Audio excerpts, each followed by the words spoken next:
होगा कि आपके लिए ज्ञान वाली वीडियोस आती रहें।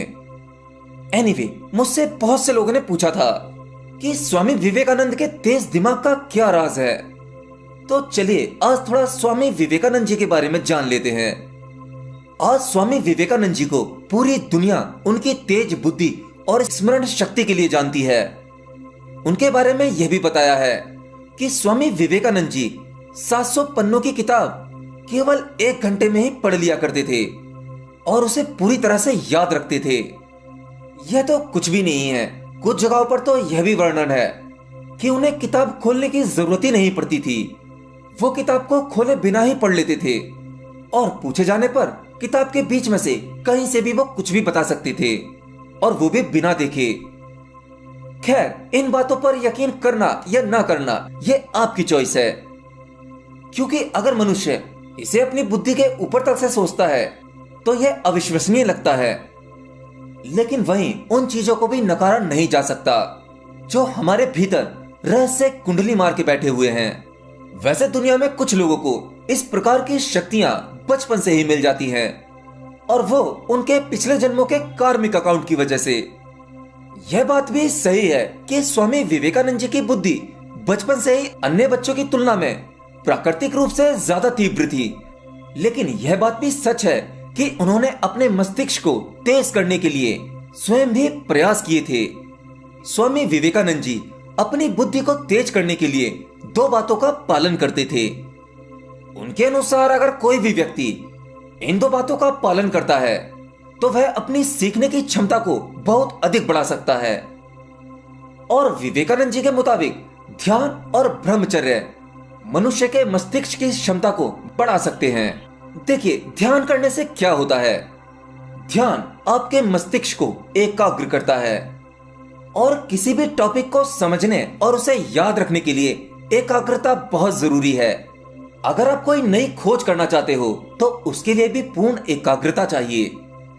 सामान्य लोगों के मुताबिक अगर आप कोई चीज लंबे समय तक बहुत कम समय में याद करना चाहते हैं तो उसके लिए भी एकाग्रता काम करती है। और अपने दिमाग की एकाग्रता बढ़ाने के लिए आपको जरूरी है कि आप अपनी इंद्रियों पर नियंत्रण रखें। ध्यान की महत्वता का उल्लेख करते हुए स्वामी विवेकानंद जी ने एक बार कहा था कि अगर उन्हें बचपन में ही किसी ने ध्यान के बारे में बताया होता तो वो सैकड़ों किताबें पढ़ने की बजाय सिर्फ ध्यान करते। और दुनिया में सबसे कम समय में सबसे अधिक किताबें पढ़ने वाले कुछ ही लोग हैं, और कमाल की बात है, उन किताबों को पढ़ने के बाद एक एक पेज उन्हें हमेशा याद रहता था। जिसमें एक तो स्वामी विवेकानंद जी हैं जिनके बारे में हम बात कर रहे हैं, दूसरे हैं ओशो रजनीश जिन्होंने अपने जीवन काल में सैकड़ों किताबें पढ़ ली थीं, और वो सभी किताबें दोनों ही व्यक्ति को मुंह जवानी याद थीं। और स्वामी विवेकानंद जी के मुताबिक रीडिंग का यह मेथड हमारे दिमाग की यह शक्ति बहुत ही साधारण सी है। यह इतनी चमत्कारी वाली बात नहीं है। मनुष्य के बुद्धि की संभावनाएं इससे भी कहीं ज्यादा हैं। स्वामी विवेकानंद जी के मुताबिक यदि कोई व्यक्ति ब्रह्मचर्य का पालन करता है तो वह व्यक्ति किसी भी विषय को एक बार पढ़कर या सुनकर उसे हमेशा याद रख सकता है। अब स्वामी विवेकानंद जी ब्रह्मचर्य के बारे में क्या कहना चाहते हैं। असल में उनके मुताबिक ब्रह्मचर्य का अर्थ केवल इतना ही नहीं कि आप अपने शरीर को काम वासना से दूर रख सकें, नहीं, अपितु आपके मस्तिष्क में भी काम वासना के विचार आते हैं और आप शारीरिक रूप से अपने शरीर को रोक पाते हो परंतु अपने विचारों को नहीं। तो आप ब्रह्मचर्य का पालन नहीं कर रहे। यह अखंड ब्रह्मचर्य नहीं है, यह तो केवल आप अपने आप पर जबरदस्ती ब्रह्मचर्य थोप रहे हो, और इससे फायदे से ज्यादा आपको नुकसान होंगे। अगर आप ब्रह्मचर्य का पालन करना चाहते हैं तो जरूरी है कि आप पहले ध्यान का अभ्यास करें। ध्यान से आपको अपनी इंद्रियों पर नियंत्रण करने में मदद मिलेगी, और जब एक बार आपका मन और आपकी इंद्रियां आपके काबू में आ जाएंगी तब आपका ध्यान सफल हो जाएगा।